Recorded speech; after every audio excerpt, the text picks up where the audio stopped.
The first time I realized my brother was going to steal everything, he was standing at the foot of our father's hospital bed with his hand on the will and tears in his eyes.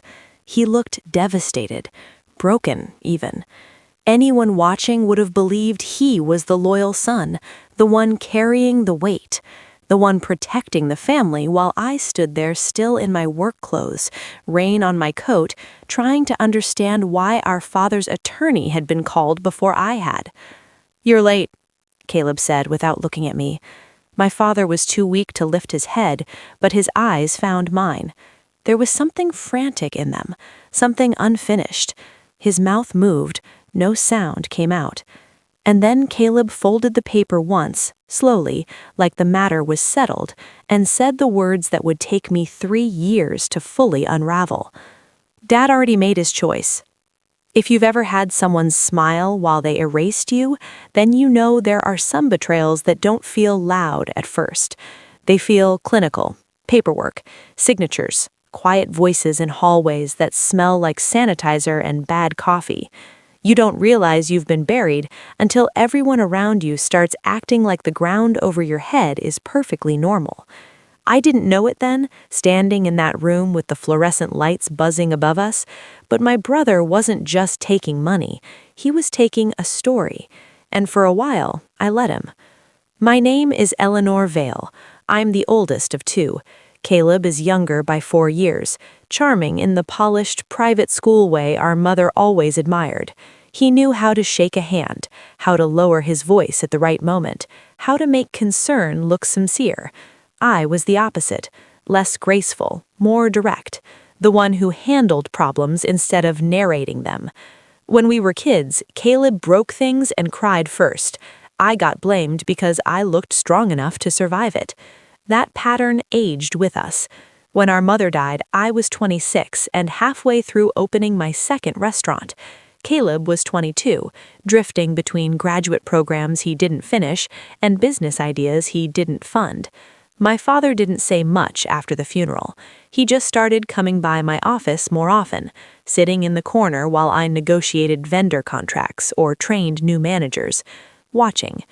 "You built this without asking anyone's permission," he told me once. I laughed and said, "Is that your version of a compliment?" "It's my version of respect." That mattered more than I let him see. Our family had money, old money from my grandfather's commercial real estate holdings, but my father treated it like something dangerous, useful if handled carefully, poisonous if handed to the wrong person. He believed in structure, accountability, earning your place before inheriting it. Caleb believed inheritance was proof of love. He never said that out loud, of course. Men like my brother don't usually announce their ugliest beliefs. They dress them up in softer language: legacy, family trust, responsibility. He said these things over bourbons in hotel bars and at charity dinners where everyone wore silk and pretended greed was sophistication.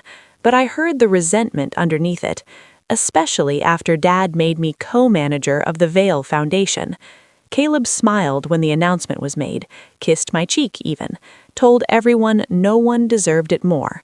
That night he texted me one sentence: "Enjoy playing favorite daughter while it lasts." I should have saved that message. I didn't. Back then I was still making excuses for him, still telling myself he was insecure, not malicious, wounded, not dangerous. I was wrong. Dad's health started declining that winter.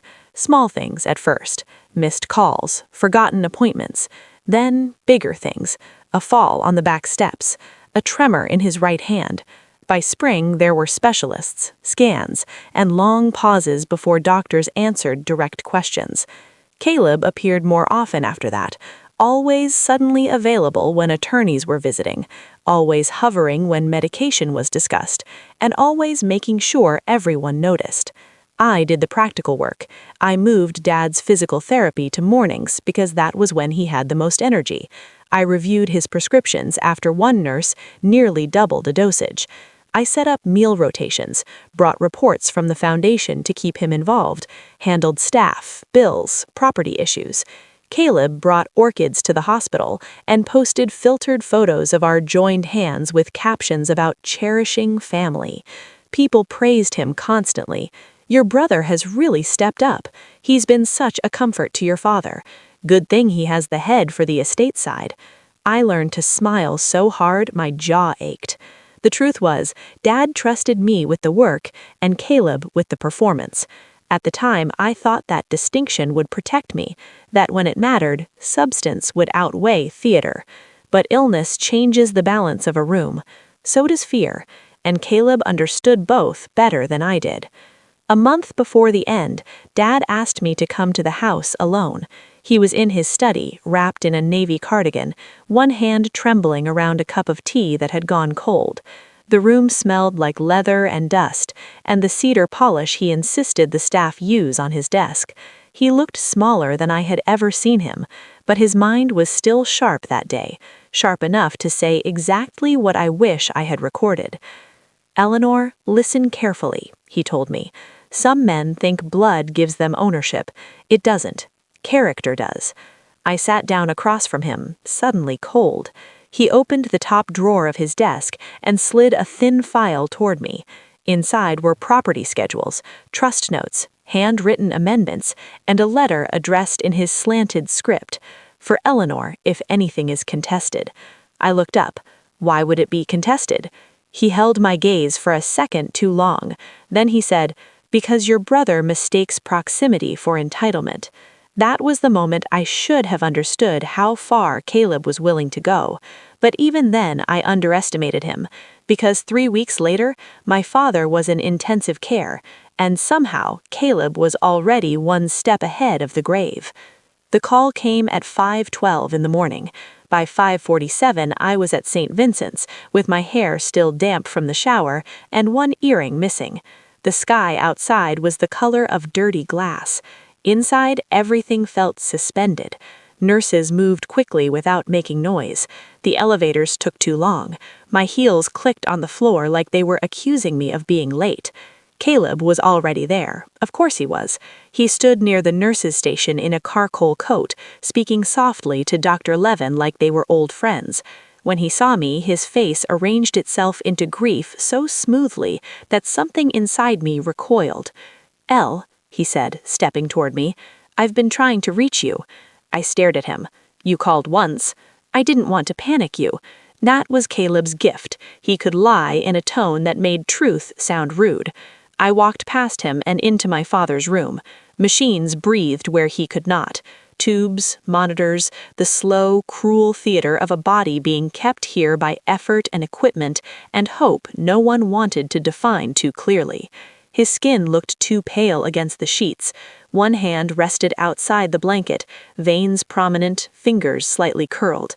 I took it gently and felt the paper-thin warmth of him. "Dad," I whispered. His eyelids shifted, not fully open, just enough to let me know he knew I was there. Then I heard Caleb behind me. The attorney came by around 4. I turned so fast the chair legs scraped the floor. "What?" He glanced toward the doorway, performing reluctance. Dad was asking for final paperwork. Dr. Levin said not to agitate him, and he was very clear about wanting things settled. My father's eyes moved again. His mouth trembled. I stepped closer. Settled how? Caleb hesitated just long enough to make me hate him. He revised the estate. No explanation, no context, just that. I looked at Dad, waiting for him to deny it, to blink once, anything. But he was fighting for breath and clarity, and whatever medication they had him on had turned time to sludge. His lips parted. I bent close enough to feel the whisper of air.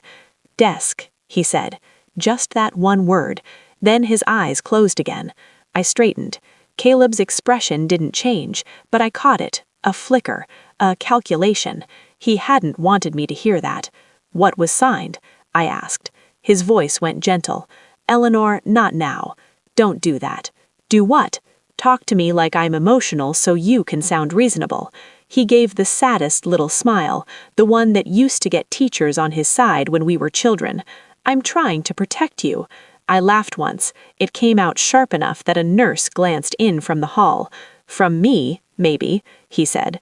The words hung there between us. That was new, or maybe not new, just finally visible. My father died at 9:14 that morning.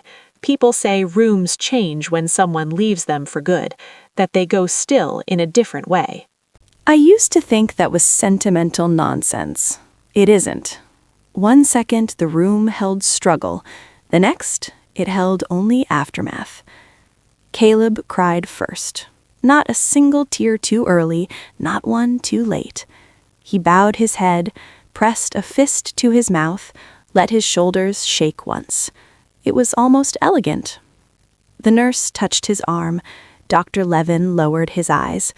I stood beside the bed, my father's hand still in mine, and felt a terrible clarity settle over me. Grief is disorienting, but instinct isn't. Something was wrong.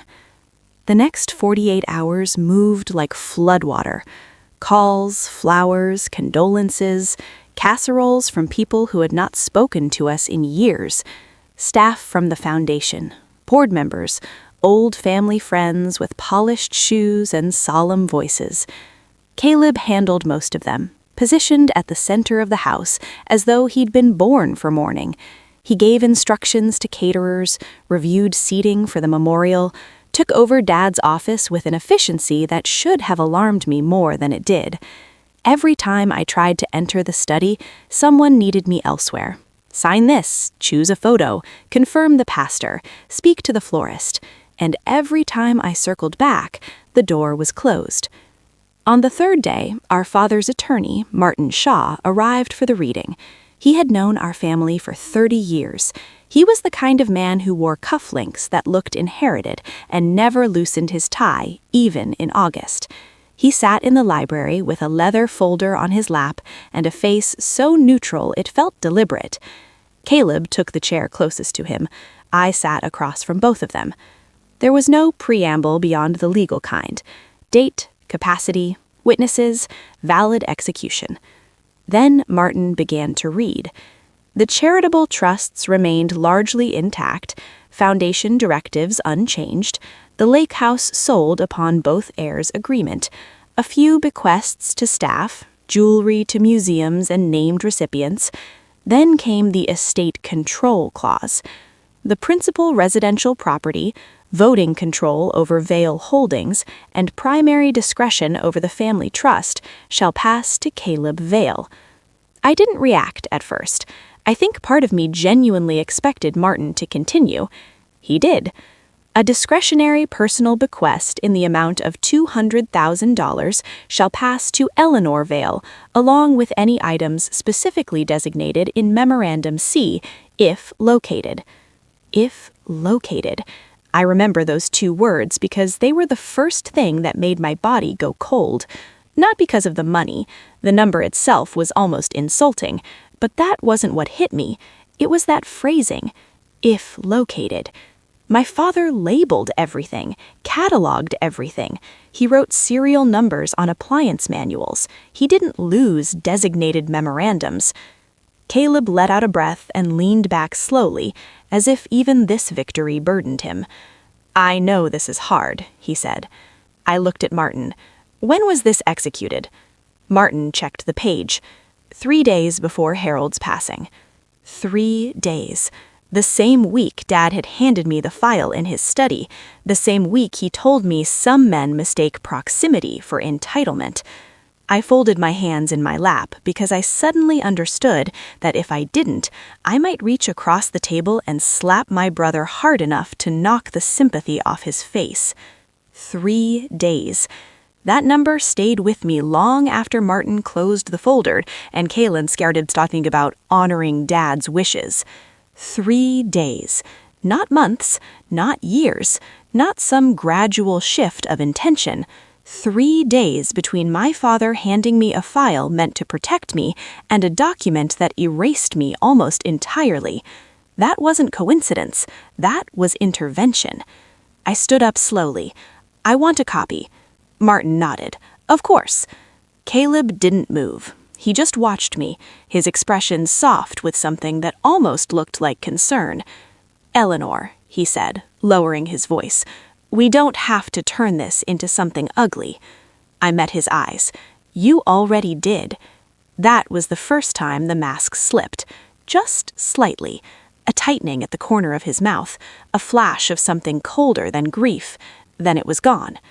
The house emptied gradually over the next few days. The condolences stopped. The casseroles dried out in the refrigerator. The flowers wilted into something sour and heavy in the air. Caleb moved into Dad's study like it had always been his. I stopped asking permission. Late that night, when the house finally went quiet, I walked down the hall and opened the door. For a moment, I just stood there. The room looked exactly the same. Same desk, same bookshelves, same faint smell of cedar polish. But something was missing. Order. Drawers slightly misaligned, papers stacked too neatly, the kind of neatness that comes from rearranging, not maintaining. Caleb had been through everything, but not everything mattered to him. That was his weakness. I went straight to the desk.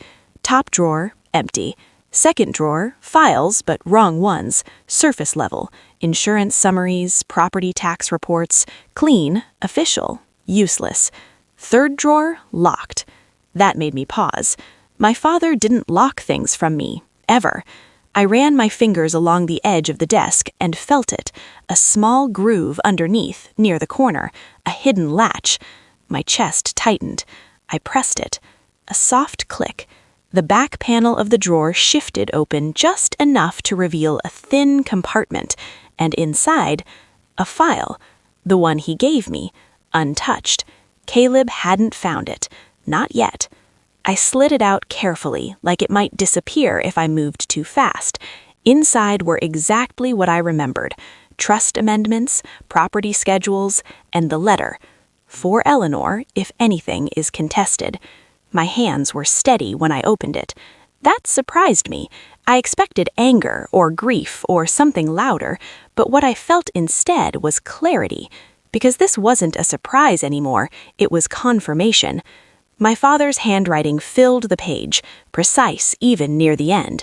Eleanor, if you are reading this, it means I ran out of time before I could correct what was set in motion. There are things your brother does not understand about control. He believes possession is ownership. It is not.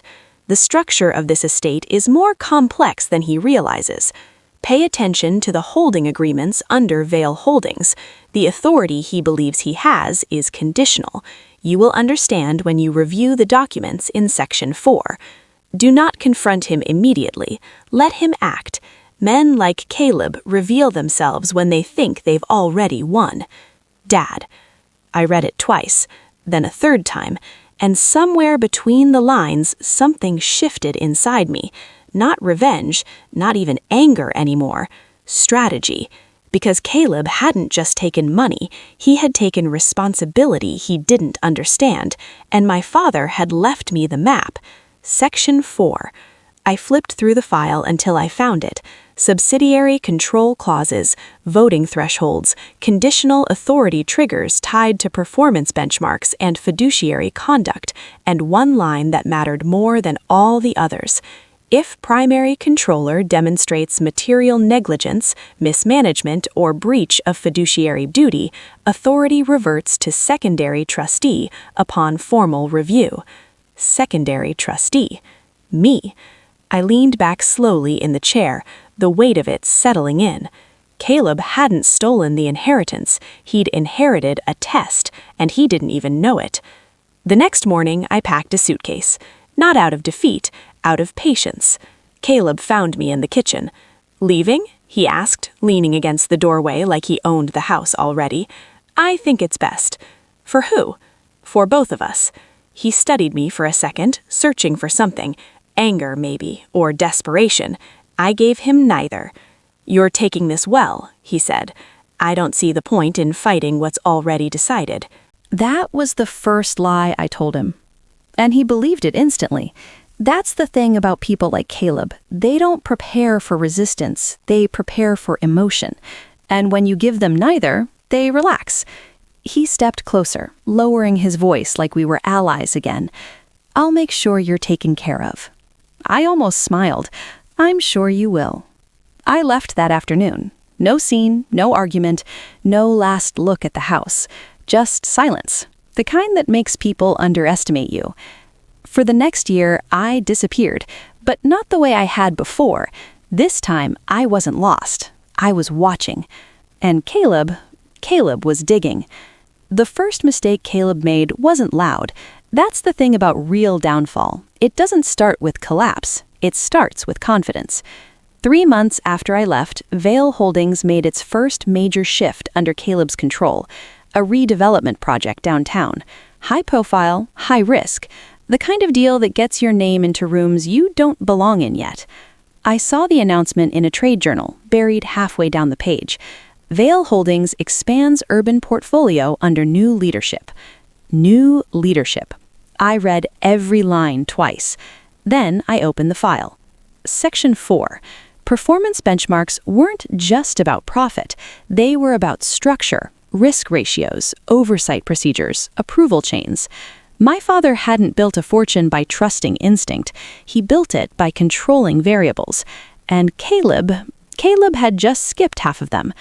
I didn't call anyone. I didn't warn him. I didn't step in. Because of one line I kept hearing in my father's voice. Let him act. So I did exactly that. I let him. The second mistake came 6 months later. Board restructuring. Caleb replaced 2 senior advisors with younger, more dynamic voices. That's what the press release said.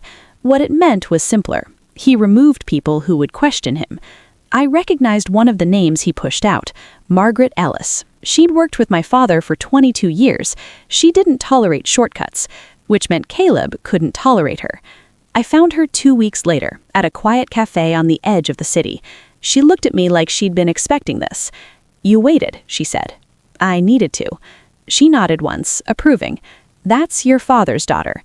We didn't talk about the will. We didn't need to. We talked about structure, about how decisions were being made, about what Caleb thought he understood, and what he didn't. "He's moving fast," she said. "Too fast. He thinks speed is power." "It's not," she replied calmly. "It's exposure." That word stayed with me. Exposure. Because that's what Section 4 really was.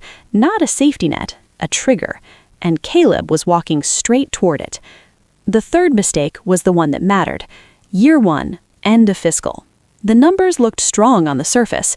Growth, expansion, media attention. But underneath, over-leveraged assets, unsecured commitments, and one decision that crossed the line from aggressive to negligent.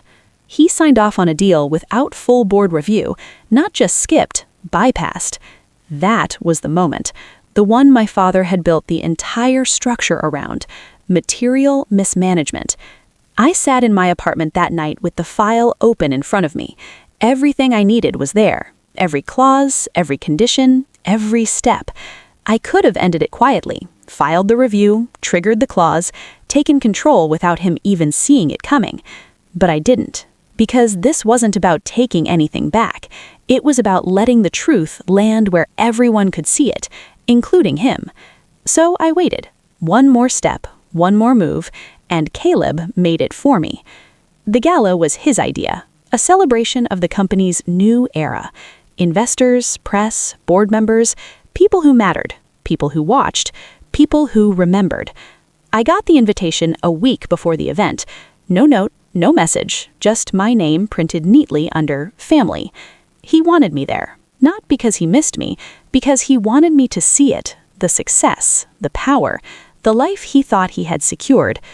I almost didn't go, not out of fear, but because I didn't need to anymore. Then I remembered my father's letter, let him act. And I realized this wasn't over, not yet. The night of the gala, I wore black, simple, unremarkable, the kind of presence people don't notice until they do. The venue was everything Caleb loved. Glass, light, attention. He stood at the center of it all, laughing, shaking hands, owning a room he hadn't built. For a moment, I watched from the edge, not angry, not emotional, just aware, because I could already see it, the cracks. In the way certain board members stood slightly apart, in the way Margaret Ellis spoke quietly with 2 investors near the bar, in the way Caleb checked his phone just a little too often between conversations. He felt it. He just didn't understand it yet. I stepped forward. He saw me immediately. Of course he did. His smile widened just a fraction too much. "Elainer," he said, like this was a reunion instead of a reckoning. "I didn't expect you."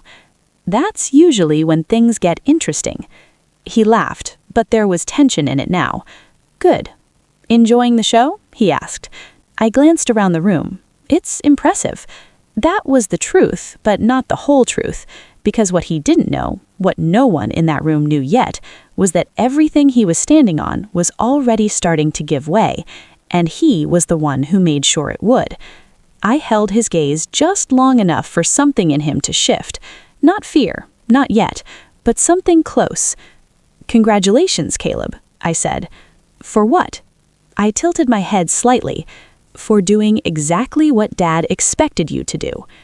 That's when the first crack hit him. Small, invisible to everyone else, but I saw it. Because I'd been waiting for it, and I knew. The next moment was going to change everything. He didn't understand what I meant. Not yet. But he felt it, that subtle shift in his posture, the way his smile held just a second too long, the way his fingers tightened around the glass in his hand. "Always cryptic," Caleb said lightly. "Some things don't change." I didn't respond, because I wasn't there to talk. I was there to watch. And right on cue, Margaret Ellis stepped onto the stage. Caleb turned, surprised for a fraction of a second before recovering. "Ladies and gentlemen," she said into the microphone, her voice calm, steady, unmistakably authoritative. "Before we proceed with the evening, there's a matter that requires immediate clarification." The room shifted, not loudly, but enough. The kind of silence that doesn't come from confusion, it comes from anticipation. Caleb stepped forward slightly. "Margaret, this isn't—" "It is," she said, cutting him off without raising her voice. That was the difference between them. He performed power. She carried it. "This concerns governance compliance under Vail Holdings." Now people were listening. Investors, board members, people who didn't care about family drama, but cared very much about liability. I stayed where I was, still, invisible, and completely in control. Margaret continued.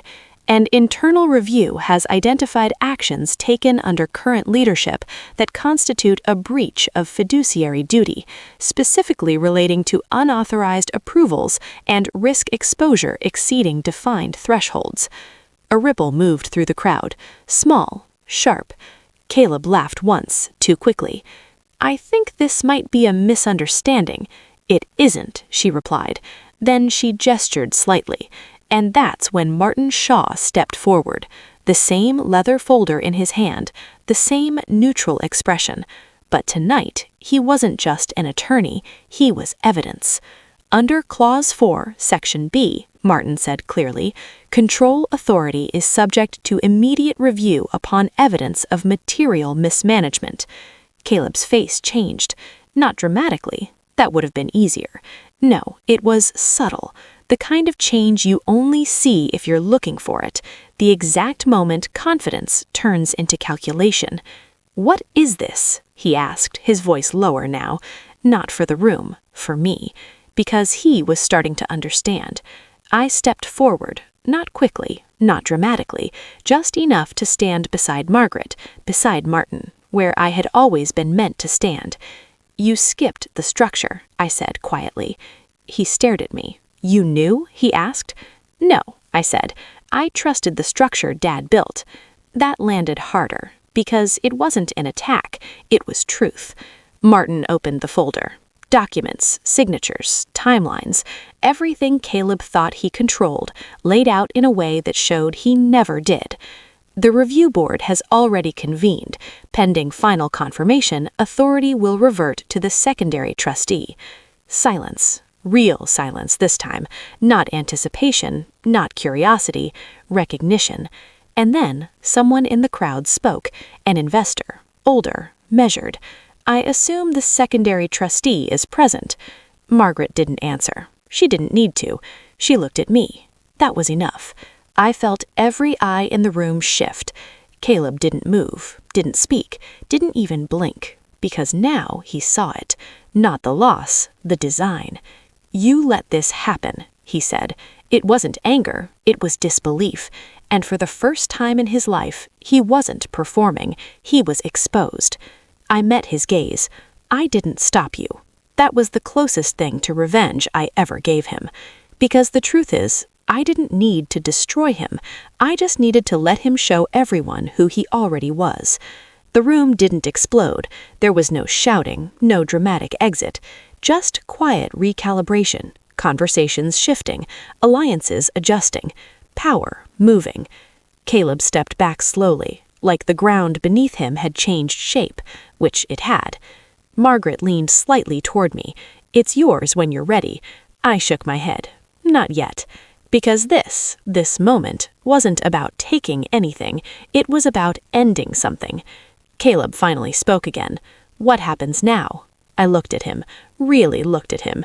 Not as my brother, not as my opponent, just as a man who had mistaken access for ownership. I said, "That depends." "On what?" "On whether you finally understand the difference between control and responsibility." He didn't answer, because now he did.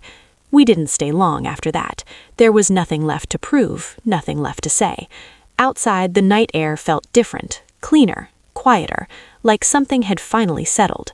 Margaret and Martin remained behind, handling what came next, the formalities, the transitions, the consequences. I walked out alone, not because I had no one, but because I didn't need anyone to witness this part. For years, I thought justice would feel louder, sharper, more satisfying. But it doesn't. It feels quiet, like a door closing, like a weight you didn't realize you were carrying finally being set down. I didn't go back to the house. I didn't check the headlines. I didn't wait for an apology that would never come, because I already had what mattered: clarity, peace, and something my brother never understood. I didn't need the inheritance to prove my worth. I just needed the truth to stand on its own, and now it did. Some people think revenge is about taking something back. It isn't. It's about letting people reveal what they were always willing to become, and then walking away before they realize you were never the one losing. That night, I didn't reclaim anything. I didn't have to, because what was mine was never really gone, and what he took was never really his. The difference is, I know that now, and he has to live with it.